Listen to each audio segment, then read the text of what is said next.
Welcome back to the Humble Healer podcast. And today I'm going to talk about the non-anesthetic effects of ketamine and its outpatient clinical applications. My name is Dr. Quang Lei. I'm a board-certified family physician, and I do have a variety of interests, and one of which is ketamine, which I am a student of and fascinated by, just like many acute care physicians, because ketamine is very versatile medication that have a multitude of effects, and I will go over those effects that we have been able to use successfully in the clinical setting to help a lot of our patients. So it's a well-known anesthetic effect that is or has been used for several years for anesthesia in combination with other agents, but they have been, for the past few decades now, use a non-anesthetic use of ketamine to help patients in the outpatient setting. Let's start talking about the pharmacology of this medication, and it does cross the blood-brain barrier and produces both central and peripheral analgesic effects, which does help with the pain both centrally and peripherally.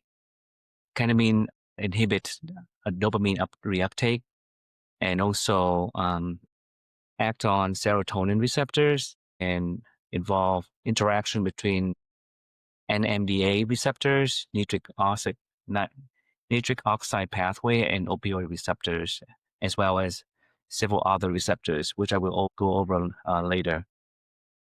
For chronic pain, especially neuropathic pain via NMDA pathway, such as glutamate and substance P, including enhancing the descending inhibition of the and anti-inflammatory effects of this pathway. And this is rarely used in other pain medications.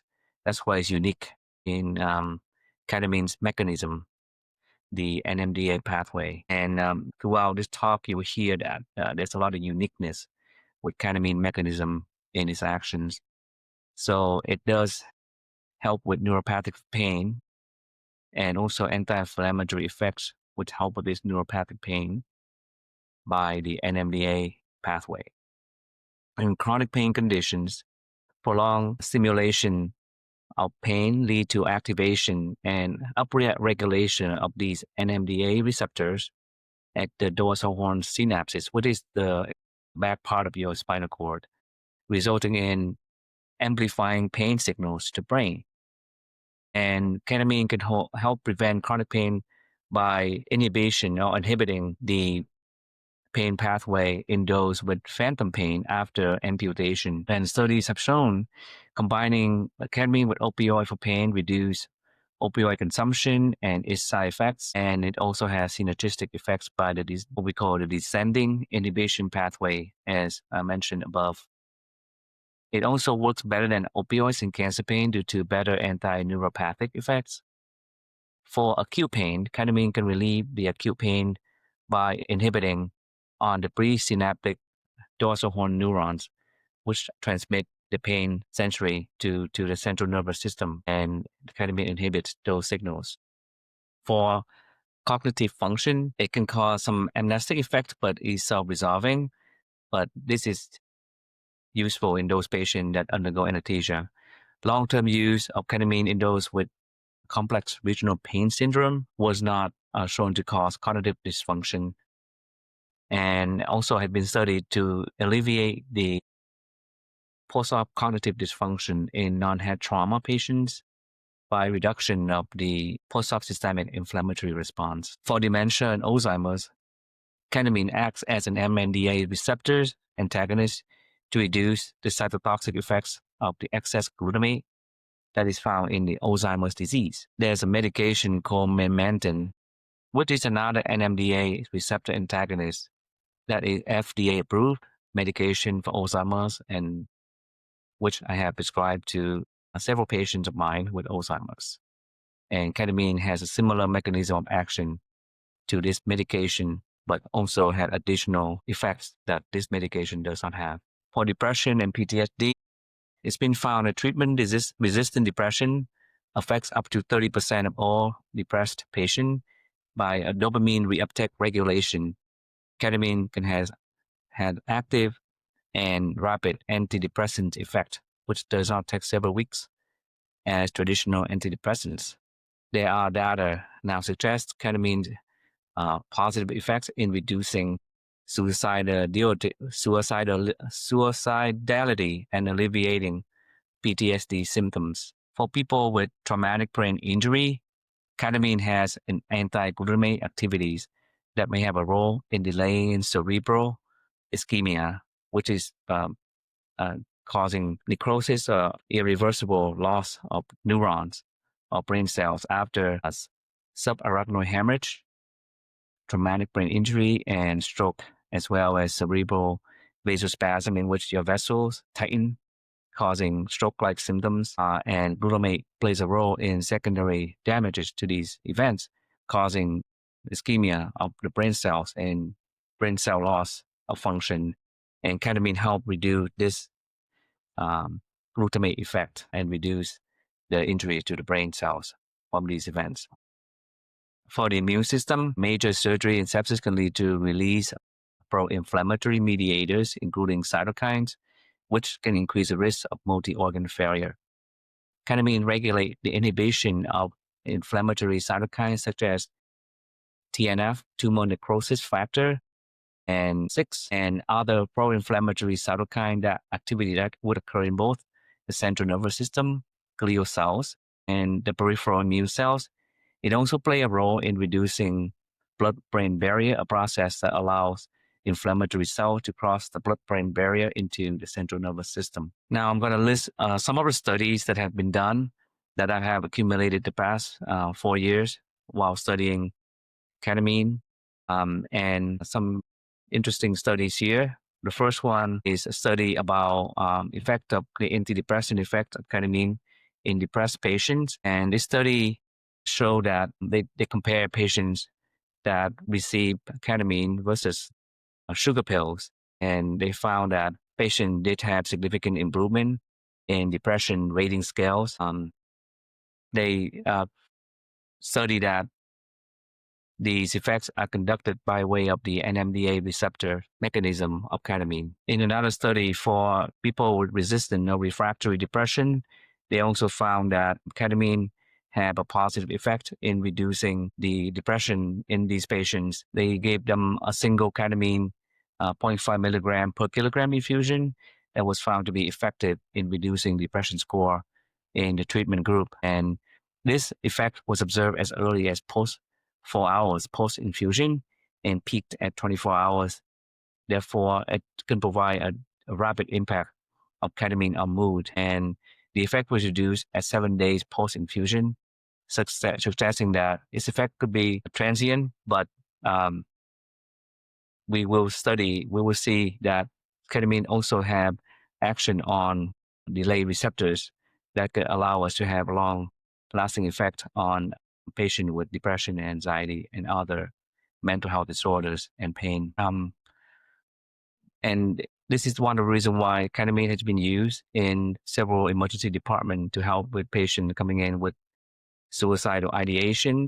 Those even have a plan and they used to have to be admitted to psychiatric ward, but with the use of ketamine, it has been found that they were able to reduce the suicidality of these patients and allow them to be discharged with close follow-up with their psychiatrist or therapist or primary care physician or provider. Another study was done to study the effect of intravenous ketamine in patients with PTSD, and it does demonstrate a significant effect and improvement in the PTSD score for those patients. And in this patient, the time to loss of response was about 28 days, and the peak was about 2 weeks after treatment, and it was overall well tolerated. One other study compared ketamine effect versus ECT, electroconvulsive therapy, for severely depressed patients, and it found that ketamine was non-inferior to electroconvulsive therapy for refractory depression patients. Another study found that low-dose ketamine can be used as an adjunct to morphine treatment, and this was able to reduce the amount of morphine that we use and also reduce the side effects coming from using higher dose of morphine. And then one other study also studied low dose ketamine for management of acute pain. And they found that this was effective as a treatment with a faster onset of action than morphine at 15 and 30 minutes, and similar effect until about 120 minutes after treatment. Then morphine has a stronger effect after that. So how do we apply these ketamine effect in outpatient clinical applications? We could use some in patient with mood disorders, complex regional pain syndrome or fibromyalgia, trigeminal neuralgia, PTSD, substance use disorders, and also psychedelic therapeutic benefits to enhance the neuroplasticity and which enhance or enables integration of new healthy habits and beliefs. A lot of clinics out there have set up protocols, and they've been doing this successfully for about 10 years with a success rate of about 72% in some of those clinics that list the success rate. And age group is usually 16 and older, and exclusion criteria include active substance use or abuse such as alcohol, cannabis, or non-prescribed medications, personal or family history of psychosis, pregnancy, and history of increased intracranial pressure, uncontrolled hypertension, or unstable cardiovascular disease, and previous negative response to ketamine. Very important to collaborate with psychology or psychiatry, and the patient are encouraged to inform their therapist and psychiatrist of ketamine treatment. And the therapist can also help patients prepare for the treatment and also follow up. Patients are also encouraged to journal their experiences during ketamine treatment and discuss that with their therapist or primary care providers. For the process of ketamine treatment, phase one is called preparation. This is where we tell our patients even 4 to 5 days before the ketamine infusion to start doing these healthier practices like meditation, journaling, being in nature, avoiding violent movies, pornography, avoiding any triggers in general. This helps to get the patient in a mindset to get the mindset in place, and also helpful with pre-procedure labs, including comprehensive metabolic profile with kidney and liver functions and electrolytes. Phase two is intention, when the patient need to be really clear on what their goals are prior to the ketamine infusion and focus on that throughout the experience. Phase three is the experience. This involves experiencing the experience, being with the ketamine infusion as it goes. It creates these non-ordinary states of consciousness, and we really want the patient to be connected with that. We even have eyes, shades, and headphones to really set the mood. And the treatment is really like an internal experience that doesn't involve much talking, so the patient can really connect with themselves. Phase four is integration. This is really crucial for ketamine and just for any psychedelic substance in general. It's asking yourself, how do I take these transcendental profile experiences and bring it home into my daily life? Ketamine is just one part of the treatment. One of the things that help the patient is to establish this biopsychosocial spiritual framework together with integration component and preparation. And we believe that having the framework and more holistic approach can be incredibly beneficial to the patients. Administration of ketamine is IV infusions, and it is 100% bioavailable, and start with the minimal effective dose and with 0.5 milligram per kilogram for the patients. And as the patient tolerate this dosing, it can be increased to 0.6 and then 0.7 and so on to 1 milligram per kilogram to maximize the therapeutic effect of ketamine. And it can be administered over 1 to 2 hours and can be stopped anytime due to possible side effects and intolerance. The patient can be discharged with a driver caregiver once recover to baseline sensorium and clinically stable while getting treatment, and also after. The patient can be monitored for hypertension, hypoxia, agitation, nausea, and dissociative effect. There should be intravenous labetalol, oxygen, ondansetron, and lorazepam available to help with any possible side effects such as high blood pressure, hypoxia, nausea, and agitation. Liver function tests can be ordered for hepatitis, and also watch out for psychiatric risk with triggering of mania. Next podcast, I'll be discussing with my first ketamine patient, and he can tell you and share with you how he prepared for the treatment, why he decided to start a ketamine treatment, and also how he responded to it.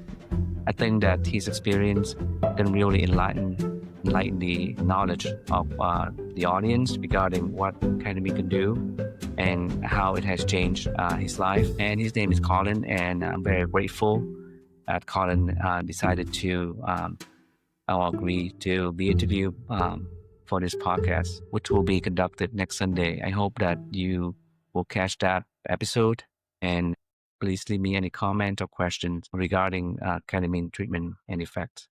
Take care and have a wonderful day.